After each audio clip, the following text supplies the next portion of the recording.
জিতেছে এটার মধ্য দিয়ে একটা অত্যন্ত সিগনিফিকেন্ট ঘটনা ঘটেছে।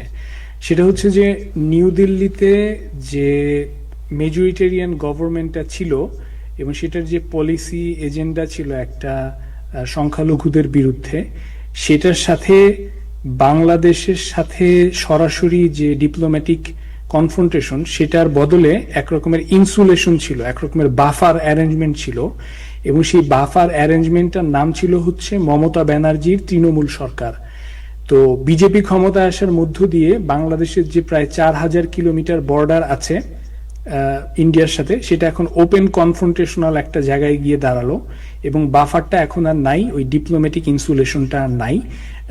বিজেপি রাজ্য সরকারও কেন্দ্র সরকারও, পশ্চিমবাংলার রাজ্য সরকারও যেরকম বিজেপি, তার সাথে যেহেতু পশ্চিমবাংলা বাংলাদেশের জন্য সবচাইতে গুরুত্বপূর্ণ সীমান্তবর্তী একটা রাজ্য, এবং সেটার সাথে ইন্ডিয়ান ইউনিয়নের যে আইডিওলজিক্যাল হার্টল্যান্ড অর্থাৎ দিল্লির যে কেন্দ্রীয় সরকার এবং তাদের যে একটা হিন্দুত্ববাদী রাজনীতি, সেটার সাথে কিন্তু এই পশ্চিম বাংলার নতুন সরকারের একটা আইডিওলজিক্যাল ঐক্যতানে একটা হিন্দুত্ববাদী পন্থায় চলা শুরু হয়ে গেল।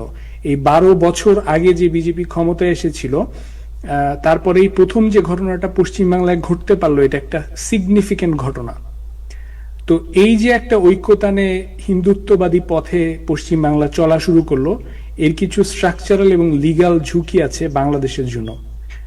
পশ্চিম বাংলায় বিজেপি ক্ষমতায় আসার অর্থ হলো রাজ্য সরকারের জেলা প্রশাসন, পুলিশ এবং ফরেনার্স ট্রাইব্যুনাল কেন্দ্রীয় সরকারের সোকল যে নাগরিকত্ব কার্যকর করার মতাদর্শ, সেটার সঙ্গে এখন একীভূত হয়ে যাবে। এবং এর ফলে আসামে যে সমস্ত ডিটেনশন ক্যাম্পের ঘটনা আমরা দেখতে পেরেছি, সেগুলো পশ্চিমবঙ্গে আরো বড় পরিসরে প্রয়োগ করা সহজ হয়ে যাবে, যেহেতু পশ্চিমবাংলার পপুলেশন অনেক বড়। তো এই যে ব্যাপারটা, পুরো প্রক্রিয়াটা যেভাবে এই বিজেপি ক্ষমতায় আসলো পশ্চিম বাংলায়, সেটা কিন্তু আমাদের জন্য এই নির্বাচনটাকে দেখার মধ্য দিয়ে ভারতীয় গণতন্ত্রের ভেতরের অবস্থাটা বোঝার একটা বিরাট সুযোগ করে দিয়েছে। মমতা বন্দ্যোপাধ্যায় সুস্পষ্টভাবে সাংবাদিক সম্মেলনে অভিযোগ করেছেন যে ভারতের ইউনিয়ন নির্বাচন কমিশন, কেন্দ্রীয় সরকার এবং বিজেপি তাদের একটা সমন্বিত প্রচেষ্টার মধ্য দিয়ে এই নির্বাচন প্রক্রিয়াকে পরিকল্পিতভাবে ধ্বংস করা হয়েছে।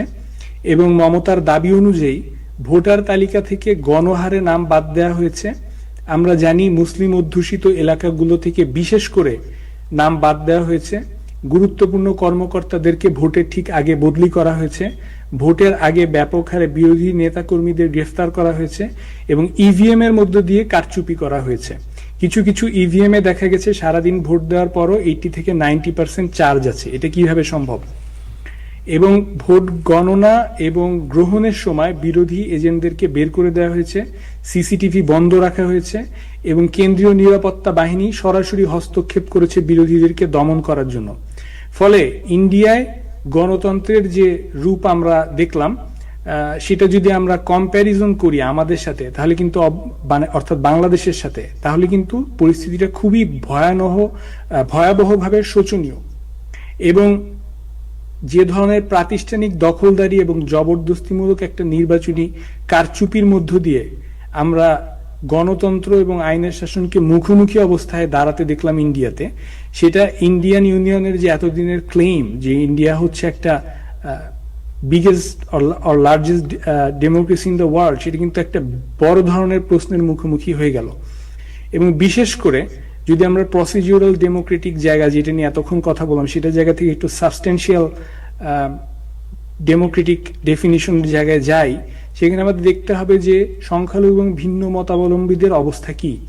মমতা ব্যানার্জি স্পেসিফিকভাবে বলেছেন যে এই সমস্ত দমন পীড়ন এবং কারচুপির প্রধান টার্গেট ছিল এই ভোটার পার্জ, এটার প্রধান টার্গেট ছিল হচ্ছে মাইনরিটিরা, অর্থাৎ মুসলিম পপুলেশন। এবং আমরা জানি যে এই বছরেই United states commission on international religious freedom, তারা তাদের যে বার্ষিক রিপোর্ট, সেখানে কিন্তু বলেছে যে ইন্ডিয়া হচ্ছে একটা কান্ট্রি অফ পার্টিকুলার কনসার্ন। এবং এই সমস্ত মাইনরিটিদের উপরে যে নানান ধরনের লিগ্যাল এবং